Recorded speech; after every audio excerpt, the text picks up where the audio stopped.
Welcome back, Voice of Solomon. వికలాంగులు ఎవరైతే ఉన్నారో వాళ్ళందరికీ కూడా వీల్ చైర్స్ కానీ అలాగే వాళ్ళకి కావాల్సిన పరికరాలను అందించడానికి ఇక్కడ వినోద్ గారు అలాగే కమిషనర్ గారు ఇద్దరు కూడా ఈ కార్యక్రమాన్ని నిర్వహిస్తున్నారు. ఇక్కడ వచ్చిన వికలాంగులందరికీ కూడా రిజిస్ట్రేషన్స్ చేసి ఈ యూడిఐడి రిజిస్ట్రేషన్స్ చేస్తున్నారు. అలాగే మెడికల్ అసెస్మెంట్ చేస్తున్నారు. అంటే వాళ్ళ మెడికల్ అసెస్మెంట్ని బట్టి వాళ్ళకి సెరిబ్రల్ పాలసీ ఏదైనా ప్రాబ్లం ఉంటే దానివల్ల అలాగే మెంటల్ రిటార్డేషన్ ఎంత పర్సంటేజ్ ఉంది, ఎంత వాళ్ళ హెల్త్ కండిషన్ని బట్టి పర్సంటేజ్లు వేసి వాళ్ళకి ఏదైతే వెహికల్ సూట్ అవుతుందో ఆ వెహికల్ ద్వారా వాళ్ళని అందించడానికి కూడా ఈరోజు రిజిస్ట్రేషన్స్ జరుగుతాయి.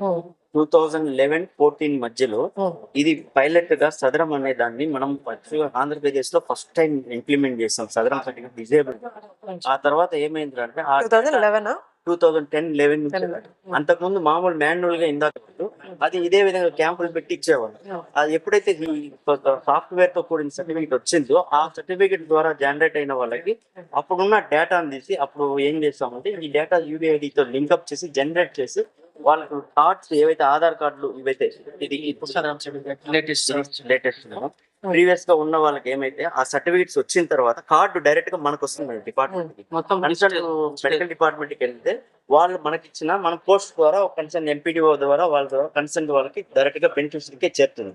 అవి కొంతమందికి వచ్చాయి, కొంతమందికి ఇప్పుడు కొత్తగా ఆన్లైన్ లో డైరెక్ట్ గా వాళ్ళే పెట్టుకున్న అందులో వాళ్ళు డౌన్లోడ్ చేసుకొని జనరేట్ అయిన తర్వాత ఇప్పుడు పెట్టుకోవాలి. ఆ కార్డ్ తీసుకొని దీంతో పాటు వస్తే ఇన్ ఫ్యూచర్ లో సదరం అనేది మ్యాండేటెడ్ లేకుండా ఈ యొక్క ఆధార్ ఇది యూడిఐడి కార్డ్ వస్తే దీంట్లో ఇప్పటి వరకు 100 రిజిస్ట్రేషన్స్ కూడా అయ్యాయి. అలాగే 3 గంటల వరకు కూడా ఈ కార్యక్రమం జరుగుతుంది.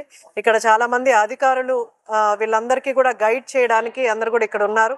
సెంట్రల్ ఫండ్ ద్వారా ఈరోజు మనం ఈ వెహికల్స్ అన్ని అందజేసేలాగా ఇక్కడ ఒక క్యాంప్ని జరుగుతుంది. ఈరోజు ఎన్ని వరకు అయితే రిజిస్ట్రేషన్స్ అవుతాయి ఆ తర్వాత మళ్ళీ ఇంకో క్యాంప్ పెట్టి మిగిలిన రిజిస్ట్రేషన్స్ కూడా చేస్తారని వినోద్ గారు చెప్తున్నారు.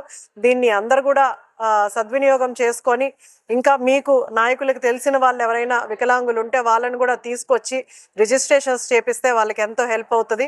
అలాగే వికలాంగులకి మనకు ఈ కొన్ని బెనిఫిట్స్ అంటే ఈ లోన్స్ ద్వారా కానీ వాళ్ళు సెల్ఫ్ ఎంప్లాయ్మెంట్ చేసుకోవడానికి ఎవరైతే కొంత ఎబిలిటీ ఉందో వాళ్ళందరినీ కూడా వాళ్ళకు కూడా లోన్స్ కూడా ఇప్పించగలుగుతుంది మన గవర్నమెంట్. కాబట్టి ఇవి కూడా కొంతవరకు ప్రజల్లో అవగాహన లేదు కాబట్టి ఇవి అవగాహన తెప్పించి మీడియా ద్వారా కానీ అలాగే నాయకులు కూడా కొంత అవగాహన తీసుకొస్తే వాళ్ళల్లో కూడా కొంత సెల్ఫ్ ఎంప్లాయ్మెంట్ జరుగుతుంది.